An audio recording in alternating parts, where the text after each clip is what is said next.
السلام علیکم ورحمۃ اللہ وبرکاتہ۔ عزیز دوستو، بہنوں، بھائیوں، بزرگوں، آج ہم تیسرے دن میں بات کریں گے نبوت سے قبل عرب کے معاشرتی حالات کے بارے میں۔ اس دور کا معاشرہ، اس کی معاشی، مذہبی اور سیاسی حالت کیسی تھی، اور کس طرح یہ حالات حضرت محمد صلی اللہ علیہ وسلم کی بعثت کے لیے تیار ہو رہے تھے۔ سب سے پہلے ہم ذکر کریں گے عرب کا معاشرہ، قبائل اور رسم و رواج۔ عرب کا معاشرہ قبائلی نظام پر قائم تھا۔ ہر قبیلہ اپنی مجموعی خود مختاری کے ساتھ زندگی گزار رہا تھا، اور ان کے لیے عزت، غیرت اور انتقام انصاف کی بڑی اہمیت تھی۔ اس معاشرتی نظام میں کچھ اہم پہلو تھے۔ قبائلی نظام۔ عرب میں مختلف قبائل جیسے قریش، ہاشم، تیم اور خزرج کا بڑا اثر تھا۔ ان قبائل میں سب سے بڑا قبیلہ قریش تھا، جس میں حضرت محمد صلی اللہ علیہ وسلم کا تعلق تھا۔ زبان اور ادب۔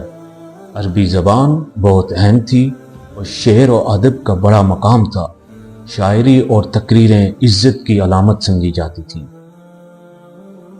خاندانی نظام۔ ہر خاندان کی خاندانی عزت کو بچانے کی بھرپور کوشش کی جاتی تھی، اور قبیلے کے لیے اپنے اجداد کی روایات کو زندہ رکھنا ضروری سمجھا جاتا تھا۔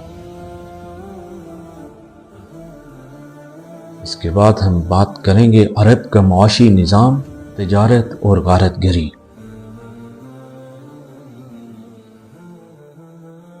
تو میرے پیارے بھائیوں، دوستوں، بہنوں، بزرگوں، عرب کا معاشی نظام مختلف پہلوؤں پر مشتمل تھا، جس میں تجارت، غارت گری اور جنگیں بہت اہم تھیں۔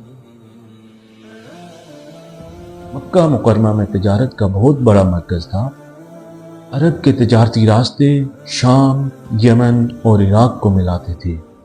یہاں کے لوگ کاروان بنا کر تجارتی سامان لے جاتے اور لاتے۔ حضرت محمد صلی اللہ علیہ وسلم بھی اس تجارت میں شریک تھے، اور آپ صلی اللہ علیہ وسلم کو آپ کی ایمانداری کی وجہ سے بہت عزت حاصل تھی۔ عرب کا ایک دوسرا معاشی پہلو غارت گری تھا۔ مختلف قبائل ایک دوسرے پر حملے کرتے اور اپنی زمینیں چھیننے کی کوشش کرتے تھے۔ اس کی وجہ سے عربوں میں بہت زیادہ تشویش اور جنگیں ہوتی تھیں۔ معاشی حالت کے ساتھ ساتھ عرب میں خواتین کے حقوق کا بہت بڑا مسئلہ تھا۔ اکثر خواتین کو مراعات سے محروم رکھا جاتا تھا۔ بعض قبائل میں تو بیٹیوں کو زندہ دفن کرنے کی بھی عادت تھی۔ اگر ہم مذہبی حالت کی بات کریں تو اس میں شرک اور بت پرستی سرعام تھی۔ عرب کا مذہبی نظام شرک اور بت پرستی پر مبنی تھا۔ یہاں کے لوگ مختلف بتوں کی عبادت کرتے تھے اور ان کے ساتھ اپنا عقیدہ جوڑتے تھے۔ مکہ مکرمہ میں کعبہ تھا، جس کے اندر 360 بت رکھے گئے تھے۔ ہر قبیلے کا اپنا بت ہوتا تھا جس کی وہ عبادت کرتے۔ کعبہ میں یہ بت خدا کے برابر سمجھے جاتے۔ یمن، شام اور عراق، یہاں بھی مختلف مذہبی اعتقادات موجود تھے۔ کچھ لوگ یہودیت یا عیسائیت کو پیروکار تھے، لیکن زیادہ تر لوگ بت پرستی کرتے تھے۔ لیکن حضرت ابراہیم اور حضرت اسماعیل علیہ السلام کی تعلیمات کی وجہ سے عرب میں توحید کے آثار موجود تھے، اور حج کی عبادت بھی اسی توحیدی عقیدے کی بنیاد پر تھی۔ میرے پیارے بھائیوں، بہنوں، دوستوں، بزرگوں، عرب کے معاشرے میں اخلاقی لحاظ سے بہت ہی خرابیاں تھیں۔ کمزور اور غریب لوگوں پر ظلم کیا جاتا تھا، خاص طور پر عورتوں اور یتیموں کے ساتھ۔ یہاں پہ شراب نوشی اور جوا کھیلنا عام تھا۔ یہاں پہ تجارتی معاملات میں دھوکہ دہی، جھوٹ بولنا اور غلط بیانی عام تھی۔ یہاں پر غیر اخلاقی تعلقات کی بنا پر معاشرے میں کئی مسائل پیدا ہو گئے تھے۔ عرب کی سیاسی حالت اور طاقت کا مرکز شہر مکہ تھا۔ عرب کا کوئی مرکز حکمرانی یا ملکی حکومت نہیں تھی۔ ہر قبیلہ اپنی حکومت چلانے کے لیے آزاد تھا، اور تمام قبائل اپنے اپنے معاملات میں خود مختار تھے۔ مکہ شہر سیاسی طور پر مضبوط اور طاقتور تھا کیونکہ یہاں کعبہ تھا، جس کی وجہ سے اس شہر کی اہمیت مذہبی طور پر بھی زیادہ تھی۔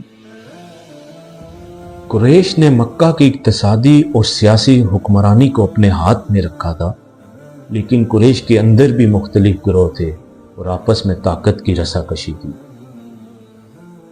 مختلف قبائل کے درمیان جنگوں کی وجہ سے امن کی حالت بہت کم تھی۔ جب آپ صلی اللہ علیہ وسلم کی بعثت ہوئی تو عرب کا معاشرہ اخلاقی، سیاسی اور روحانی طور پر تباہی کے دہانے پر تھا۔ لوگ ظلم اور ناانصافی اور جہالیت میں مبتلا تھے۔ اللہ تعالیٰ نے حضرت محمد صلی اللہ علیہ وسلم کو اس وقت رحمت بنا کر بھیجا تاکہ آپ صلی اللہ علیہ وسلم لوگوں کو توحید کی طرف بلائیں، ان کے دلوں میں سچائی، محبت اور عدل کا جذبہ پیدا کریں اور وہ معاشرتی برائیوں سے چھٹکارا پائیں۔